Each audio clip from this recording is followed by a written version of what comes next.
Okay, so yan, ito yung ating camping setup currently. So, yan, so ito yung laptop natin for work from home.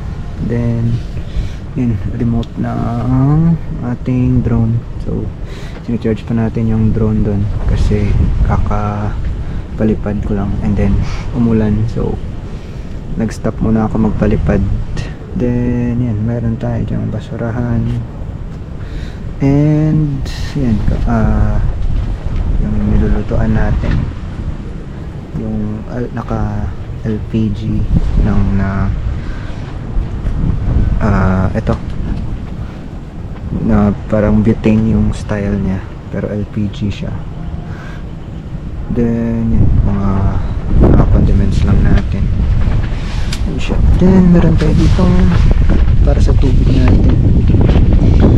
Meron siyang gripo para mas makatipid tayo sa tubig. So kasi kapag ito lang siya, ito lang gagamitin natin, maraming masasayang na tubig. Ito, kontrolado natin yung tubig. So meron tayong ganito. Then yan, ito yung setup natin currently.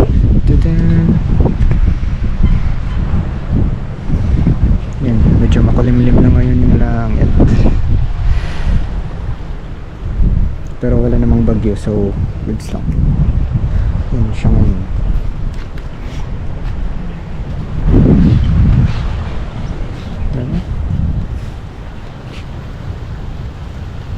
Yan siya.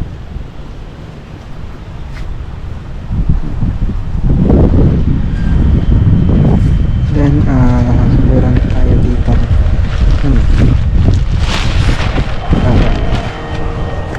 inverter. So yung sa scooter natin, dito ko na chinarge yung drone kasi nakalimutan ko yung charging brick ko. So meron USB na charger dito, 5 volts, 1 amps, 1 ampere na charging current. So dito ko na muna siya chinarge. Medyo matagal lang yung 1 ampere na charging, pero goods na yun. Kasi medyo makulimlim pa naman yung langit, baka maulan ulit mamaya, so baka bukas na siguro ako magpapalipad ulit ng drone. Yan, tapos ito nakakabit lang dito sa ating charging port ng ating scooter, yung inverter natin. 72 volts to na inverter, 1000 watts. Yan, so e-bike ito na scooter. Dito lang tayo ginawa natin siyang generator, yung ating electric scooter. Yan, so yan siya ngayon, yung ating tri-sheet. Yan, then yan yung tent natin. And then ito, meron tayo ditong Starlink. Yan siya. So dito yung dito ko lang nilagay, ito yung kanyang dish, tapos yung connector niya, short lang to na connector. Dala na siya dun sa binili kong ito, yung bag, Starlink na travel bag. So ito yung kanyang connect. Dito muna ako nag-charge ng laptop. Then yun yung connector ng, ito yung sa power ng natin, ng Starlink na router. And yan, yung dish din. So ayan siya. Ito yung travel bag natin for Starlink. And meron siyang ito siya, meron siyang zipper lang, tapos dyan natin siya nilalagay yung dish niya. Then yung router niya, dito lang siya nakalagay. So yan siya. Dito yung, wait lang, kailangan siguro buksan, umiinit pala dito, so kailangan natin siguro buksan na lang ng ganito para hindi siya mag-overheat. So ito yung power adapter natin. Yan siya. So medyo mainit siya ngayon, dapat binuksan natin siya na nakaganito siguro. Ganyan siya, no? So parang sinet up siya na hindi mo na kailangan siya alisin dito sa travel bag, kasi ito, halimbawa dito, no, Yan siya, parang may buta siya dito na dito na lang lalabas yung power cable niya. Then ito yung power brick ng ating router, tapos dito yung router natin. So buksan natin yung mamaya. Yan siya. Then nakakonect na to directly dito yung router natin, tapos ito yung charging brick niya. Then ito yung power cable na yan. So dyan siya nakalusot papunta palabas dyan. Yan. So design din siya na kahit hindi wag nang alisin. I think magnetic to yung sides nito. Not sure lang kung magnetic ba talaga, pero parang magnetic siya. Yan siya. Yan. Tapos dito yung nakalagay lang yung power, yung cable niya. Yan. Diyan lang siya na side. Yung cable niya. I mean yung cable papunta sa dish. Then, pag binuksan natin to,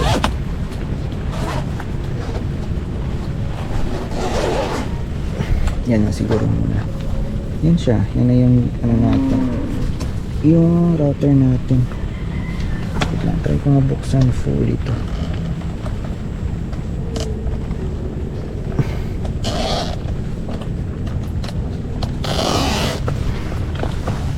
Yan siya.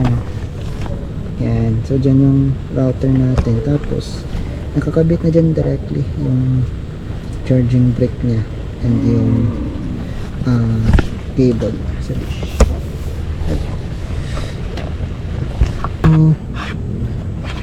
Ito yung kanyang, ayan. So ito yung dish niya. Then dito lang lumulusot yung kanyang power cable.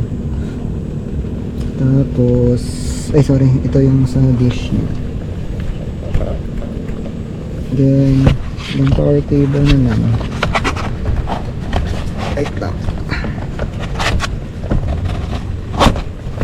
is dito na side yung power cable niya. So dyan siya nakalusot. Ayan. Then ito na yung router natin. Kaso parang nag-overheat siya. I mean umiinit siya ngayon. So I think hindi ko ma-recommend na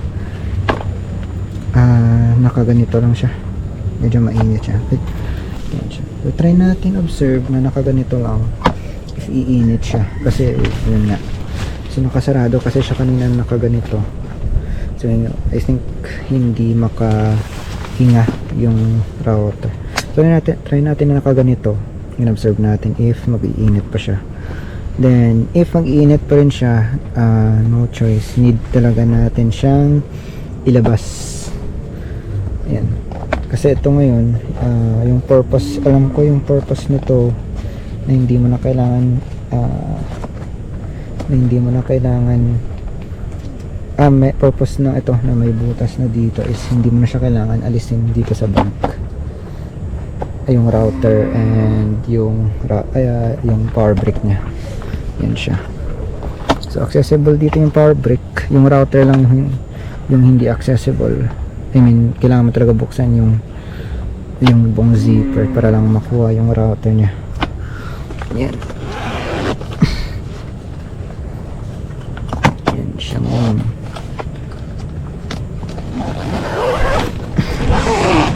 Then ito, pwede ka ditong maglagay ng laptop. Yan na part. So goods to na bag. Yun nga lang, medyo mahal siya. 13,000 to yung bag na to. Yan. So 13,000 a bag. Pero free naman siya kasi binili ako last time na Starlink V2 na travel case. Kaso dahil pinalitan na nila ng Gen 3 yung Starlink ko, yun naka-dish na siya. Hindi na siya yung actuated na dish.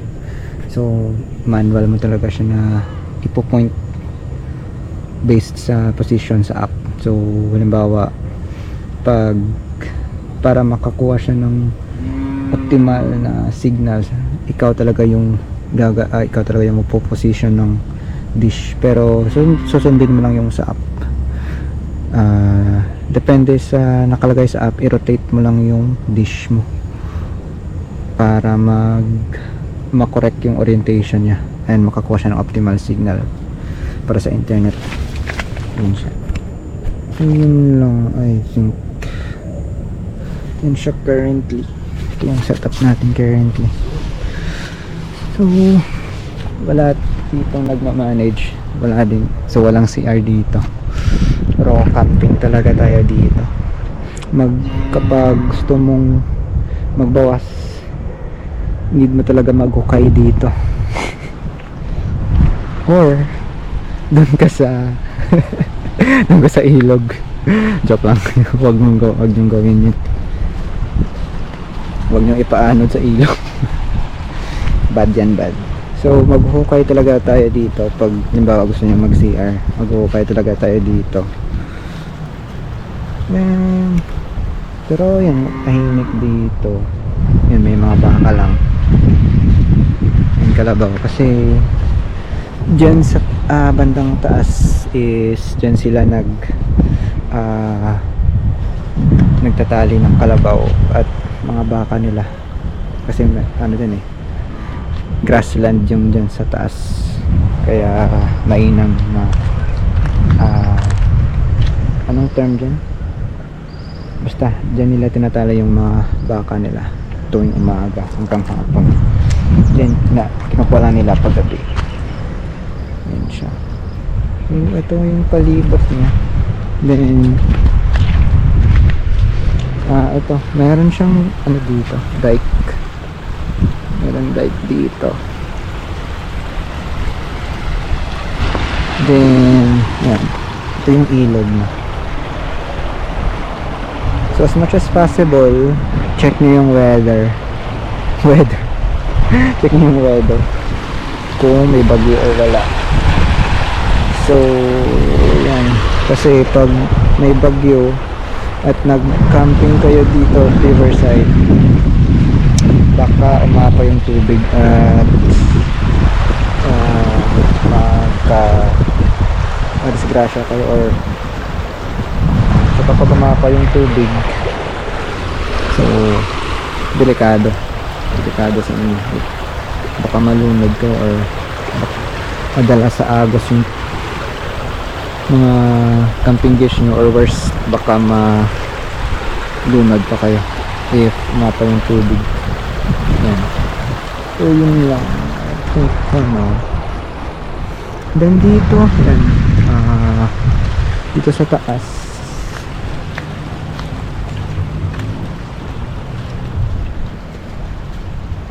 yan,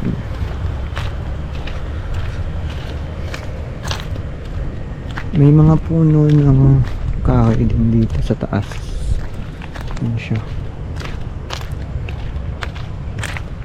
Tadaan.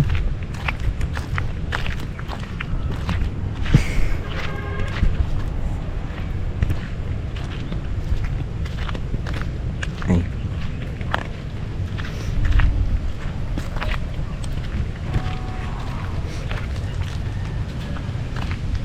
Yan. So yun, yung mga Madrid de Cacao, nag-bloom na yung bulaklak. I think edible yung bulaklak nito. Edible yung bulaklak ng Madrid de Cacao, pati actually yung dahon niya is edible din. Yan. So parang cherry blossoms yung bulaklak ng Madrid de Cacao. Yan, color pink. Yan siya. And then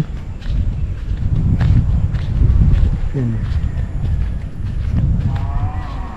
yung doon pa yung puro Madrid de Cacao ata. I mean, yung mga Madrid de Cacao dito sila na nilagay sa bakod. Yan, yun, may mga baka dito din. Yan. Yan siya.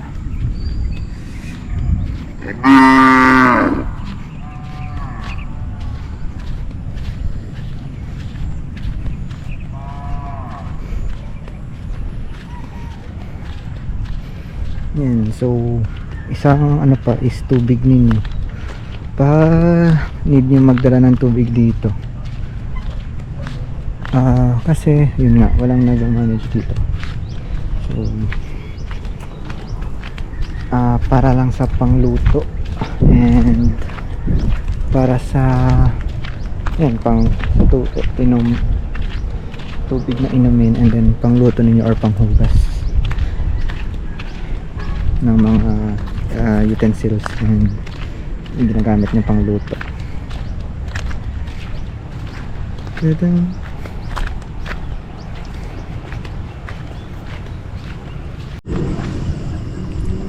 So ito ngayon yung situation natin dito. Around 6:36 na ng gabi, and yan, napakadilim dito sa palibot dahil medyo makulimlim yung langit, and walang ano tayo dito, walang bahay masyado dito. Yan, merong bahay doon pero doon pa sa taas yung mga kabahayan. Yan. So meron lang tayo ditong ilaw na ito, solar light to na ilaw. Rechargeable siya, and yan, medyo malaki siya compared sa mga ibang ilaw na pang camping, pero matagal naman yung kanyang battery life. So halimbawa ngayon, napanda ko siya around mga 5:30 kanina, then expectation is until mag-umaga is okay pa yung ilaw niya. Yan, so tinest ko na rin siya din sa bahay. Ito na yung ginagamit ko na ilaw dun sa bahay namin. So okay naman siya, tumatagal naman siya buong umaga. Yan, dahil medyo malaki yung battery capacity nito. Lithium iron phosphate siya na battery, yung 32650, dalawang cells. I think naka-parallel yung dalawang cells niya. So around 12 amp hours na 3.2 volts. So medyo matagal siya malobat. Yun siya ngayon. Then sina-charge lang siya, either pwede siya USB charging or i-charge mo siya sa solar panel kasi may solar panel to na dala. Pero yun, USB charging lang ginagawa ko dito pag nagka-camping. Pero pag nasa bahay is sa solar panel ko siya sinasaksak. So may dala na siyang solar panel pag bili mo. Yun siya. Then yun, medyo marami lang insekto ngayon kasi ito lang yung ilaw dito. Then so far yung lamok, kaunti lang yung lamok, though much better na mayroon kayong pang anti, pang kontra sa lamok, like lotion na off or any other alternatives para hindi kayo kagatin ng lamok paggabi. Pero yeah, so far maliit lang naman yung lamok dito. Then yun, nag-charge pa rin tayo dyan. Naka-under pa rin yung ating Starlink dito, and so far okay pa naman. Then ito may tira pa naman tayo pagkain dito and ulam, so kahit hindi na siguro tayo magluto for tonight unless gutumin tayo maya mga midnight. So magluluto ulit tayo. Yan.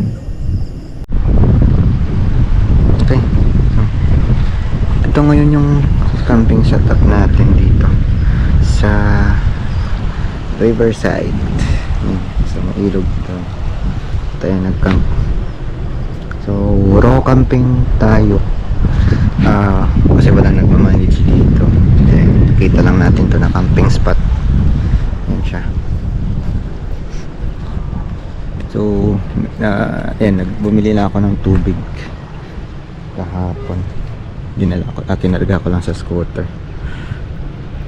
Then yun, sa CR need mo talaga maghukay if need mo magbawas, kasi yun, walang CR dito na nakatalaga. Yan talaga pag rock camping, yan lang siya. Yan, so ano to, dinadaanan din naman to ng mga tao kapag pumupunta sila sa bayan or dun sa palengke. Dito dumadaan din yung mga tao. So yan siya, dun galing or dito minsan din, tapos dito sila dumadaan.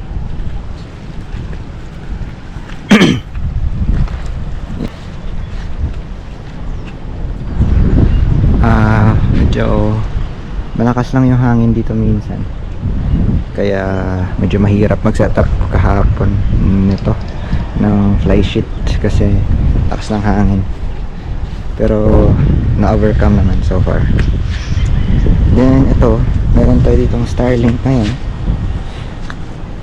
ginagamit natin for internet connection natin sa work from home natin. Pero dahil dito tayo sa campsite, work from campsite tayo. Yan, so yun lang siya. Then dito lang siya nakakabit sa ating Starlink na bag. Yan siya. Yan. Then dito lang nakasaksak sa ating outlet, which is nakakonect dun sa ating electric scooter. So ginawa nating generator yung electric scooter natin. Tapos ginlagyan ko lang ng ganito, ng pangtukod, para hindi siya ma-fully enclosed, para sa air dissipation or sa heat dissipation dito. Yan. So kasi kapag completely closed siya, hindi maka-dissipate properly yung heat dito sa power brick sa router. So mag-overheat to over time pag fully enclosed siya na naka-under. Yan siya. Yan. So ito yung Starlink bag natin. So ang price ng Starlink bag is 13,000 pesos. Kasama na yung 5 meter ata to na cable na Starlink dish cable. So ito yung nakakonect sa dish natin dun. Pero free lang to na pinadala sa akin kasi may binili ako na Starlink V2 na travel case before, pero dahil nagka-issue yung GPS ng Starlink V2 natin, pinadalhan tayo ng Starlink V3. Ito yung na-replace sa atin, pero dahil incompatible na siya sa Starlink V2 natin, nag-request ako ng na replacement. So ayun, free naman yung replacement. And then hindi na nila na-require i-return yung Starlink V2 na case, and also ni-refund pa nila yung Starlink ko na case, which is 10,500 yung bili ko kasi naka-discount siya dun at that time. So 10,500, meron akong free na Starlink V3 na case or na travel bag. Then I got to keep the Starlink V2 na travel case, and may refund pa ako. So napaka generous ng nila, service nila actually. So ni-refund pa nila. Yun yung mga advantage kapag sa ka bumili sa Starlink website ka talaga bumili. So napaka generous nila in terms of refunds and replacements. Yan. So ayan siya. So as much as possible, doon ako bumibili sa Starlink nila na website kasi at least original yung parts nila, or original yung kanilang hardware, and also dun yung sa refund and sa replacements. So mas mabilis yung processing. Yan siya. Then ito, meron na tayong drone dito na sina-charge na yan. Then yan, ito yung remote niya. So papalipad tayo mamaya. Then ito yung tent natin dito. Ito tayo na set up ng tent. Yan siya. So kahapon medyo pa ulan-ulan, pero makulimlim yung langit kahapon. Pero ngayon maganda yung panahon ngayon. Clear skies tayo. Nice. Ayan.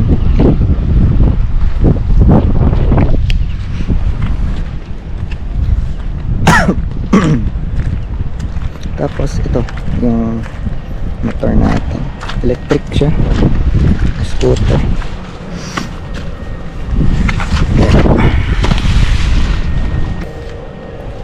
Then ito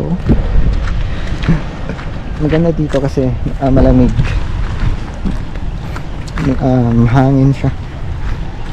And also ito may ilog dito, nice. So first time ko na riverside camping dito. So nag-overnight tayo dito. So far okay naman, safe naman.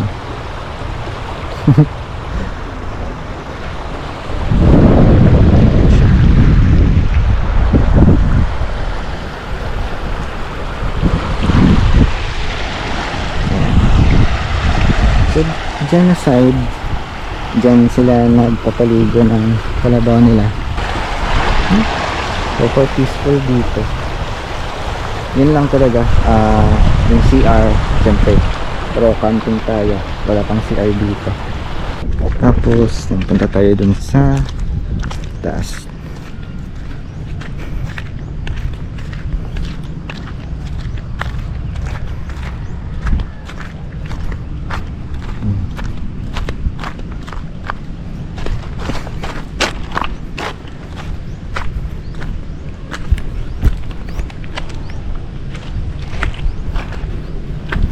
So ito, dati itong ano, dumadaan dati dito yung tubig.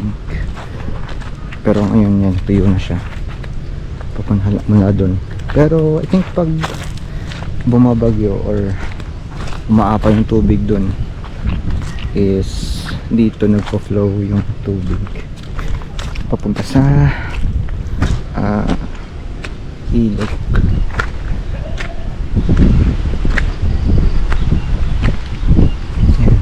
Ito yung daanan.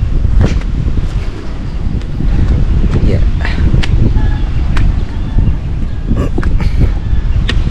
Ayan. So mga dalang hangin. Yan siya. Tadaan.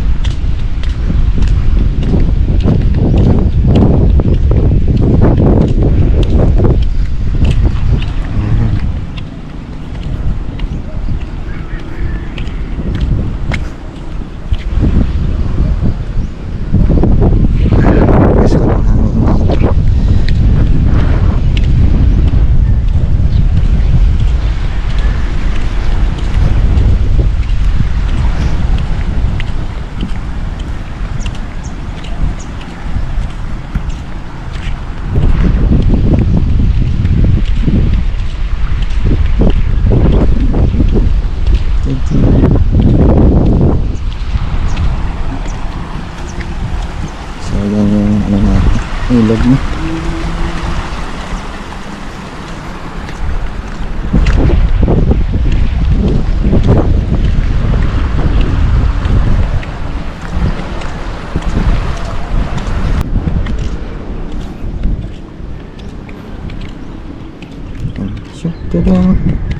Then may mga ipil-ipilan doon na nakatanim. May mga kapunuan lang doon. Then doon yung side is ano ata, may dumadaan doon yung mga sasakyan din doon na side. Then ito may ganang dito. So baka dito lagyan na din nila siguro ng dike dito in the near future. Well, for safety din naman. Kasi before nag-overflow yung ano nag-overflow ata yung tubig noon. Dahil sa bagyong Frank ata yun. Yun nga, doon sila dumadaan. Sa dulo pa. So yung mga sasakyan galing doon sila sa dulo pa. Anyways, tadaan. Yan siya.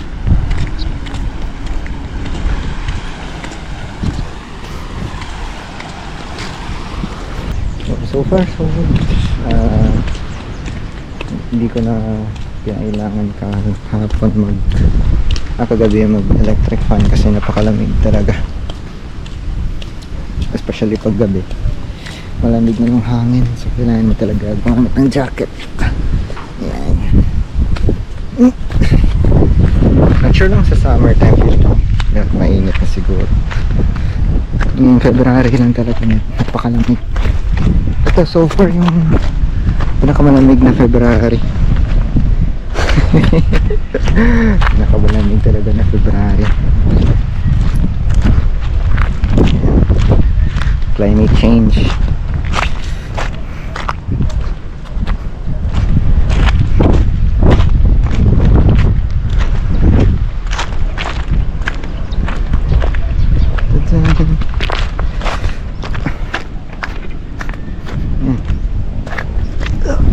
Mag-empake naman tayo mga lunchtime siguro.